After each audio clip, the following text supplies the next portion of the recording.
Do we have a quorum, Mr. McDermott? We do. We have everybody I was expecting. I think the only member of the board we do not have is Megan Lavoie. We have Scott Ehlers from TIDC. Mr. McDermott? Yes. We have everybody I was expecting. I think the only member of the board we do not have. James, that's your live stream. Yes. Scott Ehlers. I've got it, Judge.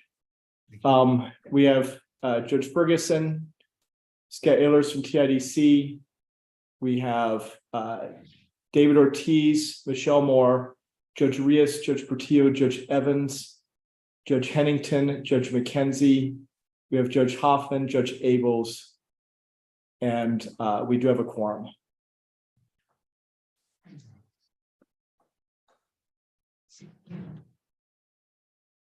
All right, looks like other members of the public present. We have Mr. Chambers, who is also representative of the Far West Texas Regional Public Defender Office. I will call the meeting to order at this time in accordance with the notice that was timely posted for a special meeting of the Far West Texas Regional Public Defender Office. I do find that we have a quorum and we are ready to proceed. I find that the agenda was properly posted as required by law. That being the case, we are on number 3 on the agenda, which is the reason we are here. The status of the Brewster County Interlocal Agreement for discussion and possible action. Mr. McDermott, your report. Judge Ferguson, I think I've mentioned this to many members of the board already. At the May meeting, when we passed the budget, there was amount set for each county for contribution to be presented to Commissioners Courts for each county for approval on the interlocal agreements. I presented that. I've sent a packet of information to the board with the correspondence that I had with Brewster County on this topic. I sent the interlocal agreement that reflected the agreed amounts at the board meeting to Brewster County on July 24th. I included that email to Judge Hennington in your packet. I received an acknowledgement from Judge Hennington that day. I attached a copy of the interlocal agreement to that I sent that was in that email. I did receive confirmation from the county auditor in Brewster County and the county clerk that was presented to Commissioners Court as I presented it to Judge Hennington. And I was at 3 different Commissioners Courts meetings for Brewster County where they discussed this. On August 8th was Commissioners Court. I have reviewed the recordings of the Commissioners Court meeting in addition to my memory. I believe that the interlocal was presented and passed by a 5-0 vote as presented. But the interlocal agreement that I received back from Brewster County reflected about $5,500 less. It was a different interlocal than I had presented. And so I realized that after I had forwarded that to Judge Rios. I emailed Judge Rios on August 31st, asking him not to present the interlocal agreement from Brewster County to Commissioners Court, as I believed it was not the correct one. And then I believe that I included in the packet the email from Judge Hennington asking for the modification as he presented it on the August 31st email. If the packet you've got that I sent by email, if you open it in Adobe rather than in your email browser, if you go to the left side, there's the bookmark icon, and you can pull up each of these items individually to see them. And so the question that I had, because I believe that I don't have authority to negotiate between the counties or to negotiate after the budget has been passed, I thought that I should bring this to the board for the board to decide what to do. The difference is what the interlocal that I got back was $162,000 even. The interlocal that was presented that was approved in the budget by the board in May was $167,415. The difference is $5,415. I will say, as a matter of expenditures, if the board will remember, a good portion of the increase in costs for this year have to do with hiring for additional staff. The fiscal year starts on October 1st. I will not have all that staff in place. I don't expect to have that staffing in place at the earliest until May because of the way that we're going to need to do that. I have hired one person, but the other positions are a little more challenging to fill, but I do expect by May. The other point that I think that the board should be reminded of is that $5,500 from one county based on the state match is actually a change of my budget of about $16,500, because for every dollar that a county doesn't contribute, TIDC doesn't contribute to.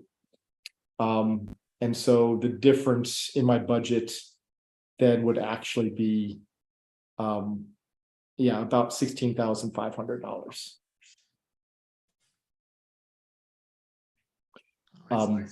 That's right. There are other positions in my office that have been open. Those dollars would not be available because those dollars are covered 100% by the state.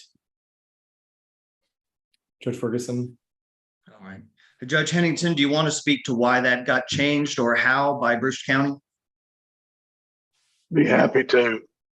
When these things happen, when we did the budget, when we approved the budget, we apparently 162 got put into the budget instead of the oddball amount in the agreement. So we passed the budget on 162. And that's where it stood until we caught it and realized that we had under budgeted by that amount. If it's that, we decided we're not going to mess with it right now, but if it becomes an issue, we'll just amend the budget and increase it. When you say we decided, I watched the commissioners court discussions. I've never seen that discussed. Who's the we that decided to stay with the wrong number? Well, the budget was approved at 162. That was approved by the court. Okay, we didn't catch it until we got to the agreement, and the agreement was at whatever the difference is. So we've just chosen not to go back in right now and amend the budget, but we can do that and increase the budget from 162 to whatever the number is. So it's just these things happen in budgets. We've got a couple of them where we got the wrong number picked up. So the court approved 162. That's the maximum that we can do based on our budget. What do you mean by that? The maximum you could do based on the budget? I'm not at liberty to go back and add more money. I can go back to the court and ask them for a budget amendment, which we're certainly prepared to do if we get to the point where you need the money. I hear you. Does anyone else have anything they want to say at this point? Or if not, I'll entertain or make a motion. I think it's a simple solution. The judge indicated that they can amend the budget. They just need to put it on the agenda, amend the budget, and move forward. It seems like it could be fixed. I don't know when their next commissioners court meeting is. Within a month or 2 weeks, it can be resolved and move on down the road. Yeah, if they approve 167, they got a 5-0 vote for 167. So the budget has to be amended to reflect what their 5-0 vote is. It'd be improper for it not to be amended. I think that's your issue, is to make sure that your budget reflects what your commissioners approve 5-0. I'm not sure how you could argue against that, to say that you can't amend it when you've got a 5-0 vote on a particular issue. Let me ask a question to follow up on that. I thought I remembered the interlocal agreement being approved itself by the commissioners court. Am I wrong about that? Was the interlocal not itself approved to be entered by the court? The interlocal agreement was approved in addition to the budget. It's just, gentlemen, it's just a mismatch. All right. And in the middle of the budget season, we weren't going to go back, but we can certainly go back and make this change. This is not hard to do. It just turned out it was a mismatch between what was approved in the budget. I think everybody, when they approved the interlocal agreement, thought it was in the budget at 167. It's a simple clerical error. We can resolve it. Or we can just choose not to do it. I mean, I don't know what the court wants to do, but we'll certainly go in and ask the court. I'll certainly go in and ask the court to match the interlocal agreement with what was in that agreement versus what was in our budget. My understanding from looking at the paperwork that was submitted was that there was action and corrective action taken, but it was by your office changing the number in the interlocal that had been approved by the state of Texas, by this board, and by the other counties, not a correction to the budget. My position on this is Judge Rodriguez lacks the authority to sign the interlocal agreement that has been modified by Brewster County after being approved by this board. And so I don't believe that he can sign it. And to clarify that, I would ask whether anyone disagrees with the fact that the interlocal agreement that has been submitted that differs from and alters the budget that's been approved by all of you, that we lack the agreement to do so. Does anyone disagree with that? Well, let me ask Judge Hankton, how quickly can you get this for the commissioners to correct this clerical error? Well, we have a commissioners meeting next Tuesday. If you get it done next Tuesday, is that soon enough, we think, Judge Ferguson? I would say yes, because it's before the end of the current operating year of the board. If it goes beyond September the 30th, then we have a big problem, because then the board we are underfunded. We have one county out, and they've lost the right to have the services of the office. So I think you've hit the nail on the head, Judge Abels. I think it has to happen in 2 weeks.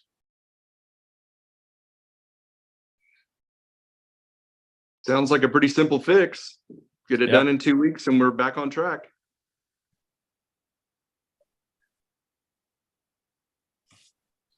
Yeah, if for some reason it doesn't get changed because of this clerical error, then generally you need to get us back together. Does that need a motion? I don't think it does today, but what I would do is direct Mr. McDermott to set us another meeting, and let's look at our calendars. It has to be as close to the 30th as possible.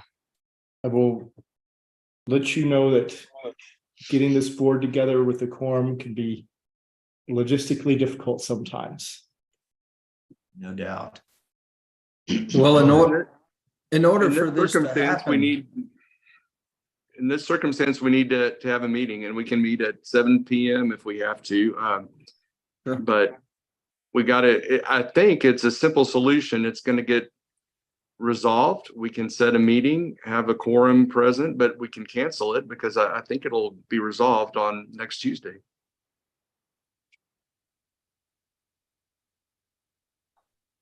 Can the meeting be, Judge Henningsen, is the meeting on the 26th? 26th at 9:30. All right. I have my commissioner's court at 2. So we should know. Quick question. Have the other counties all approved the interlocal as submitted? Yes, Judge Evans, has Jeff Davis? I have interlocals from all other Affirmative. 3 counties, Judge. All right. Well, that would solve the problem.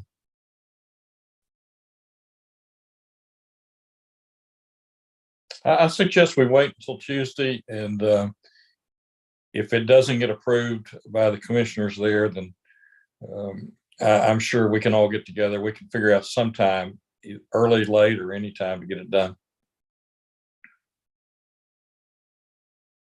I don't know what our alternative is other than to clarify that the board ceases operations in Brewster County at midnight on the 30th of September. But I hope it doesn't come to that. Since the interlocal was approved as submitted, and the modified interlocal happened after the approval by the Commissioners Court in Brewster County, I don't think I think that the board has the approval they need of the court. The problem is in the budgeting, not in the approval of the interlocal agreement. But that doesn't solve our problem unless we know that the Commissioners Court is going to correct their error in the budget. So I agree with you, Judge Abels. Let's take no action today unless anyone wants to make a motion. Let's take no action except expect that we will find a way for all of us to come together before the end of the fiscal year if we must. Agreed? Agree. That's fine. So let me ask this question. Yes, sir. So back in March, this board approved a budget based on what they hoped the commissioners courts would do budget wise.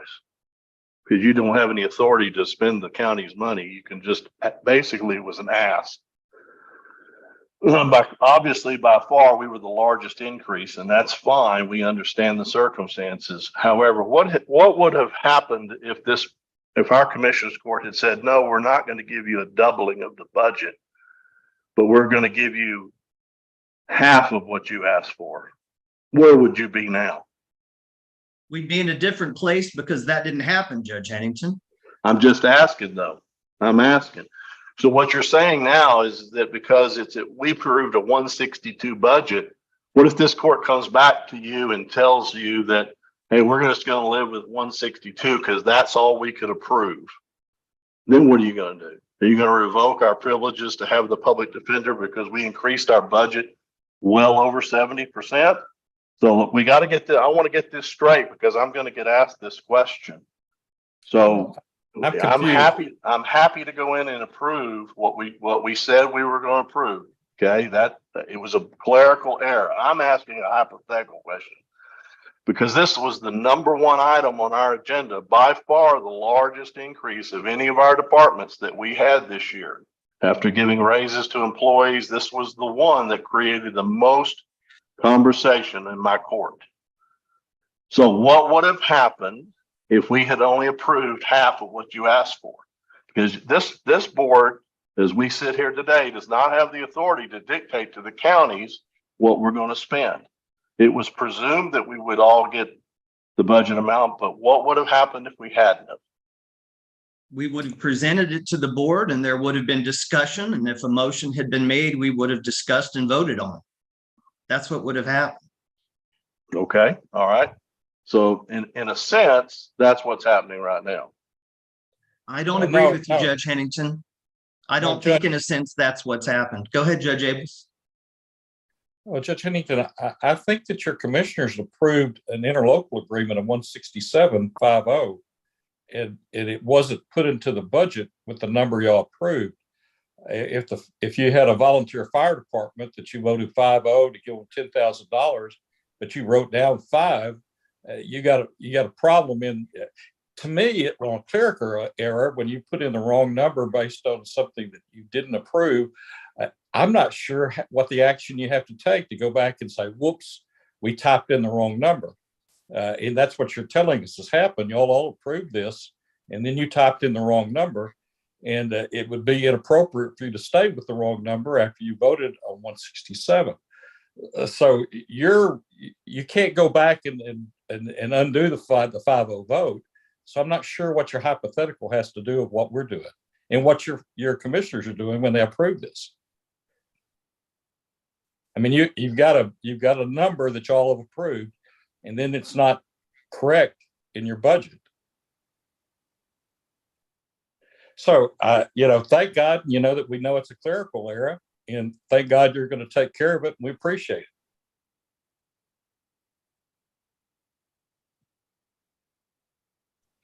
Anything else, anyone, before we move on to public comment? All right. Do we have anyone signed up for public comment, Mr. McDermott? No, sir. All right. That being the case, we've reached the bottom of the agenda, number 5, which is adjourn. There is no need for a motion. We have reached the bottom of our agenda. We are adjourned. Thank you, everyone. Be standing by. Thank you.